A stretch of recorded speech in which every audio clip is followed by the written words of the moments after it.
ಆಗ್ತೈತಿ, ಒಂದು ಯುಗ ಯಾವಾಗ ಕಲಿಯುಗ ಆಗ್ತೈತಿ. ಸದಯಂ ಹೃದಯಂ ಯಸ್ಯ ಭಾಷಿತಂ ಸತ್ಯಭೂಷಿತಂ ಕಾಯ ಪರಹಿತೆ ಯಸ್ಯ ಕಲಿಸ್ತಸ್ಮೈ ಕರೋತಿ ಕಿಂ. ಯಾವಾದ ಕಲಿಯುಗ ಅಂದ್ರ, ಯಾವಾದ ಸತ್ಯಯುಗ ಅಂದ್ರ ಸದಯಂ ಹೃದಯಂ ಯಸ್ಯ ಭಾಷಿತಂ ಸತ್ಯಭೂಷಿತಂ ಕಾಯ ಪರಹಿತೆ ಯಸ್ಯ ಕಲಿಸ್ತಸ್ಯ ಕರೋತಿ ಕಿಂ. ಯಾವಾಗ ನಿನ್ನೆದ್ಯಾಗ ಪ್ರೇಮ, ನಾಲ್ಗೆ ಮೇಲೆ 2 ಚಲೋ ಮಾತ, ಕೈಯಾಗ ಚಲೋ ಕೆಲಸ ಇತ್ತು, ಇದ ಸತ್ಯಯುಗ. ಯಾವಾಗ ಎದಿ ಕೆಟ್ಟತು, ನಾಲ್ಗೆ ಕೆಟ್ಟತು, ಕೈ ಕೆಟ್ಟತು ಅಂದ್ರೆ ಇದೇ ಕಲಿಯುಗ ಅಷ್ಟೇ. ಕಲಿಯುಗ ಸತ್ಯಯುಗ ಹೊರಗಿಲ್ಲ. ಕಲಿಯುಗ ಸತ್ಯಯುಗ ನಿನ್ನ ಕೈಯಾಗೈತಿ, ನಿನ್ನ ಎದ್ಯಾಗೈತಿ, ನಿನ್ನ ನಾಲಿಗೆ ಮೇಲೆ ಐತಿ ಅಷ್ಟೆ. ಯಾವಾಗ ಸತ್ಯಯುಗ ಆಗ್ತೈತಿ, ಯಾವಾಗ ಕಲಿಯುಗ ಆಗ್ತೈತಿ. ಈಗ ನೀವು ಜಾತ್ರೆಗೆ ಬಂದಿರಿ, ಮತ್ತು ದೇವಸ್ಥಾನದಾಗ ಬರುವುದೇನಪ್ಪ ಅಂಥೇಳಿ ಅಲ್ಲೇ ಪಾದರಕ್ಷೆ ಬಿಟ್ಟು ಬಂದಿರ್ತೀರಿ. ಮತ್ತು ನಾವು ಹೋಗುವಾಗ ನಮ್ಮ ಕಾಲ ನಮ್ಮ ಪಾದರಕ್ಷೆ ಒಳಗೆ ಹೋತು ಸತ್ಯಯುಗ, ನಮ್ಮ ಕಾಲ ಬ್ಯಾರೆಯವ್ರ ಪಾದರಕ್ಷೆಗೆ ಹೋತು ಇದ ಕಲಿಯುಗ ಅಷ್ಟೇ. ಇಲ್ಲಿ ನಮ್ಮ ಎದುರಿಗೆ ಐತಿ, ಹೊರಗಿಲ್ಲ ಯುಗಗಳೆಲ್ಲ. ನಮ್ಮ ಕೈ ನಮ್ಮ ಕಿಶದಾಗಿತ್ತು ಸತ್ಯಯುಗ, ನಮ್ಮ ಕೈ ಬ್ಯಾರೆದವ್ರ ಕಿಶದಾಗ ಹೋತು ಕಲಿಯುಗ ಅಷ್ಟೇ. ಇದು ನಮ್ಮ ಮನೆ ಮುಂದಿನ ಕಸಬರಿಗೆ ನಮ್ಮದಷ್ಟ ಹೊಡಿತು ಸತ್ಯಯುಗ, ಇನ್ನೊಬ್ಬರ ಮನೆ ಕಸಬರಿಗೆ ತಗೊಂಡು ನಮ್ಮ ಮನೆಯಾಗ ಇಟ್ಟುಕೊಂಡಿವಿ ಅಂದ್ರೆ ಕಲಿಯುಗ ಅಷ್ಟೆ.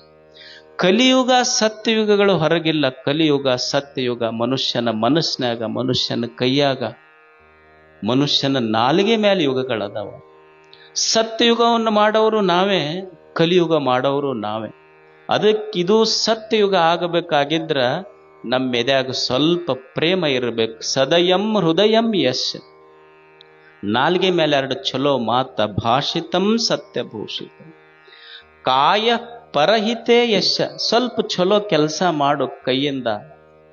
ಇಷ್ಟಿದ್ದು ಬಿಟ್ರೆ ಸಾಕು. ಎದ್ಯಾಗ ಪ್ರೇಮ, ಕೈ ಮೇಲೆ ಚಲೋ ಕೆಲಸ, ನಾಲ್ಗೆ ಮೇಲೆ 2 ಚಲೋ ಮಾತಿದ್ರ ನೀವೇನು ದೇವಿ ಗುಡಿಯಾಗ ಹೋಗಿ ದೀಪ ಹಚ್ಚಬೇಕಾಗಿಲ್ಲ. ಇಷ್ಟಿದ್ದು ಬಿಟ್ರೆ ದೇವಿನ ನಿಮ್ಮ ಮನೆಯ ಜಗಲಿಯ ದೀಪ ಆಗಿ ನಿಮ್ಮ ಮನ್ಯಾಗ ಖಾಯಂ ಇರ್ತಾಳಕ್ಕೆ ಅಷ್ಟೆ. ದೇವರಂತ ನೀ ದೀಪ ಯಾಕೆ ಹಚ್ಚಕ್ ಬರ್ತೀಯೋ, ನೀ ಚಲೋ ಆಗಿ ಅಂದ ಮೇಲೆ ನೀ ಗುಡಿಗೆ ಬರೋದು ಬೇಕಾಗಿಲ್ಲ, ನಾ ನಿನ್ನ ಮನೆಗೆ ಬರ್ತೀನಿ ಅಷ್ಟು ಚಲೋ ಆಗಿ ಅಂತ ದೇವರಂತ ಇರ್ತಾನೆ. ಅದಕ್ಕೆ ಎದ್ಯಾಗ ಒಂದು ಸ್ವಲ್ಪ ಪ್ರೇಮ ಇರ್ಬೇಕು ಮನುಷ್ಯಾಗ. ಮೊದಲು ಎದಿ ಕೆಟ್ಟತು ಮನೆ ಕೆಡತೈತು. ಅದ್ವೇಷ್ಟ ಸರ್ವಭೂತಾನ. ಎಲ್ಲರಲ್ಲಿ ಮನುಷ್ಯ ಏನು ದೇವರು ಎದಿ ಕೊಟ್ಟಾನಲ್ಲ, ಸಂತೋಷ ಐತಿ ಇದ್ರಾಗ. ನಾವು ಎದರಿಂದ ಸಂತೋಷ ಸಿಗ್ತೈತಿ ಹೇಳ್ರಿ ಮನುಷ್ಯಾಗ? ನೀವೇನಾದ್ರೂ ಈಗ ಬ್ಯಾಂಕ್ನೊಳಗ ರೊಕ್ಕ ಐತಿ, FD ಮಾಡಿಡ್ಬೋದು, ಡೆಪಾಸಿಟ್ ಮಾಡಿಡ್ಬೋದು, ಬಂಗಾರ ಇಡ್ಬೋದು, ಮತ್ತು ನಿಮ್ದು ಏನಾದರೂ ವಿಷಯಗಳಿತ್ತಂದ್ರೆ ಮೊಬೈಲ್ನಾಗ ಸ್ಟೋರ್ ಮಾಡ್ಬೋದು. ನಿಮ್ಮ ವಿಷಯಗಳು ಸ್ಟೋರ್ ಮಾಡ್ದಂಗ, ಫೋಟೋ ಸ್ಟೋರ್ ಮಾಡ್ದಂಗ, ರೊಕ್ಕ ಡೆಪಾಸಿಟ್ ಮಾಡ್ದಂಗ ಸಂತೋಷ ಏನಾದರೂ ಡೆಪಾಸಿಟ್ ಮಾಡ್ಲಿಕ್ಕೆ ಆಗ್ತೈತೆ ಏನೋ? ಸಂತೋಷ ಡೆಪಾಸಿಟ್ ಮಾಡುವಂಥ ವಸ್ತು ಅಲ್ಲ. ಸಂತೋಷ ಅನ್ನೋದು ಎದ್ಯಾಗ ಪ್ರೀತಿ ಇದ್ರೆ ಸಂತೋಷ ಸಿಗ್ತೈತಿ. ನಿಮ್ಮ ಎದಿನ ಅದಕ್ಕೆ ಬ್ಯಾಂಕ್, ಅದು ಡೆಪಾಸಿಟ್ ಮಾಡೋದಿದ್ರೆ ಎದ್ಯಾಗ ಮಾಡ್ಬೇಕಷ್ಟ. ಅದು ಸದಯಂ ಹೃದಯಂ ಯಶ, ಸ್ವಲ್ಪ ಎದ್ಯಾಗ ಪ್ರೇಮ ಇರಲಿ, ಬಹಳ ದ್ವೇಷ ಮಾಡಬೇಡ. ಜಗತ್ತಿನೊಳಗೆ ಇರ್ತೈತಿ ಒಂದಿಷ್ಟು. ಏನಾಗ್ತದೆ ಅಂದ್ರೆ ದ್ವೇಷ, ಇದರ ಅರ್ಥ ಏನು ಅಂದ್ರೆ ಇವ್ರು ನನಗೆ ಆಗೋದಿಲ್ಲ ಅಥವಾ ಇವ್ರು ನನಗೆ ಹಿಡಿಸೋದಿಲ್ಲ. ದ್ವೇಷ ಅಂದ್ರೆ ಇವ್ರು ನನಗೆ ಹಿಡಿಸೋದಿಲ್ಲ. ಈಗ ಊರ್ ಅಂದ್ಮೇಲೆ 4 ಮಂದಿ, ಮನಿ ಅಂದ್ಮೇಲೆ 4 ಹೆಚ್ಚು ಕಡಿಮೆ ಇರ್ತೈತೆ ಇಲ್ಲೋ? ಇವ್ರು ನನಗೆ ಹಿಡಿಸೋದಿಲ್ಲ ಅಂದ್ರೆ ಹಿಡಿಸ್ಲಾರ್ದವ್ರು ಊರಾಗ ಇರಬಾರ್ದಂದ್ರೆ ಹೆಂಗ? ಈಗ ನನಗೆ ಶುಗರ್ ಆಗೈತೆ ಅಂತ ತಿಳ್ಕೊಡ್ರಿ, ನನಗಾಗಿಲ್ಲ, ಸುಮ್ಮನೆ ಹೇಳಕತ್ತೀನಿ ಅಷ್ಟೆ. ಈಗ ನನಗೆ ಶುಗರ್ ಆಗೈತಿ, ನನಗೆ ಸಕ್ರೆ ಬೇಡ ಅಂದ್ರೆ ಜಗತ್ತ ಸಕ್ರೆ ತಿನ್ನಬಾರ್ದಂದ್ರೆ ಹೆಂಗೆ? ನನಗಾಗೈತಿ ಅಂದ್ರೆ ನಾನು ಬಿಡ್ಬೇಕಷ್ಟೆ. ನನಗೆ ಕಪ್ಪು ಬಣ್ಣ ಹಿಡಿಸೋದಿಲ್ಲ ಅಂದ್ರೆ ಒಟ್ಟ ಕಪ್ ಅಂದ್ ಯಾರು ಹಚ್ಚಬಾರ್ದ ಏನು? ಹೆಂಗಾದ್ರೆ ಈಗ ಯಾರು ಮತ್ತು ಕಪ್ಪು ಬಣ್ಣನ ಹಚ್ಚಬಾರ್ದಂದ್ರೆ ಭಾಳ ಮಂದಿ ಮುದುಕರು ಕಾಣ್ತಾರೆ, ಈಗ ಜಲ್ದಿನ ಕಾಣ್ತಾರೆ.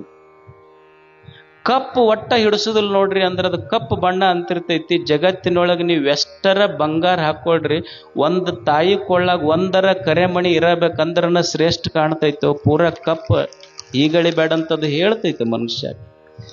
ಅಂದ್ರೆ ನಮಗೆ ಹಿಡಿಸಲಾರ್ದವ್ರು ಒಟ್ಟ ಇರಬಾರ್ದಂದ್ರೆ ಹೆಂಗೆ ನಡೀತೈತಿ? ಸಾಧ್ಯ ಇಲ್ಲ. ಈಗ ನೀವು ಜ್ವಾಳದ ರಾಶಿ ಮಾಡ್ತೀರಿ. ಜ್ವಾಳದ ರಾಶಿ ಮಾಡುವಾಗ ಜ್ವಾಳ ತುಂಬ್ತೀರಿ. ಜ್ವಾಳದಾಗ 1-4 ಹಳ್ಳ ಬರ್ತಾವ ಇಲ್ಲ? ಒಂದು ಜ್ವಾಳದ ಚೀಲ ತುಂಬಿದ್ರ 1-4 ಹಳ್ಳ ಬರ್ತಾವ. ಹಳ್ಳ ಬಂದು ತುಂಬಿದ್ರ ನೀವೇನು ಅದಕ್ಕೆ ಜ್ವಾಳದ ಚೀಲ ಅಂತೀರೋ ಏನು ಹಳ್ಳದ ಚೀಲ ಅಂತೀರೋ? ಜ್ವಾಳದ ಚೀಲನ ಅಂತಿರಲ್ಲ. ಮತ್ತು ಊರಂದ ಮೇಲೆ 1-4 ಹಂಗ ಹಳ್ಳ ಇರವ, ಆದ್ರೂ ಸಹಿತ ಇದು ಜ್ವಾಳದ ಚೀಲ ತುಂಬದ್ ಬಿಡಬಾರ್ದು ಮನುಷ್ಯ, ಇದು ಜ್ವಾಳದ ಚೀಲನಂತ ತಿಳ್ಕೊಂಡಿರ್ಬೇಕಷ್ಟ. 1-4 ಹಳ್ಳ ಇರ್ತಾವ, ಏನು ಮಾಡಕ್ ಆಗೋದಿಲ್ಲ. ಅಂದ್ರೆ ಮನುಷ್ಯ ಗೊತ್ತಿರಬೇಕು, ನನಗೆ ಹಿಡಿಸ್ಲಾರ್ದು ಈ ಜಗತ್ನಾಗ ಇರಬಾರ್ದಂದ್ರೆ ನಡೆಯೋದಿಲ್ಲ. ಈಗ ಸಂಸಾರ ಐತಿ, ಸಂಸಾರ ನಡೀತೈತೇನೋ, ಗಂಡ ಹೆಂಡತಿ ಒಮ್ಮೆ ಅವ್ರಿಗೆ ಹೆಚ್ಚಾಗಿರ್ತೈತಿ, ಒಮ್ಮೆ ನಿಮಗೆ ಕಡಿಮೆ ಆಗಿರ್ತೈತಿ, ಒಂದು ನಿಮ್ದು ಹೆಚ್ಚಾಗಿರ್ತೈತಿ, ಒಮ್ಮೆ ಅವ್ರದ್ದು ಕಡಿಮೆ ಕೂಡ್ಕೊಂಡು ಹೋಗ್ತಿರೋ ಇಲ್ಲೋ? ಒಂದು ಸಣ್ಣ ಮನಿ ನಡಿಬೇಕಾದ್ರೂ ಪ್ರೇಮ್ ಇರಬೇಕಾಗ್ತೈತಿ. ಅದ್ಯಾಕೆ?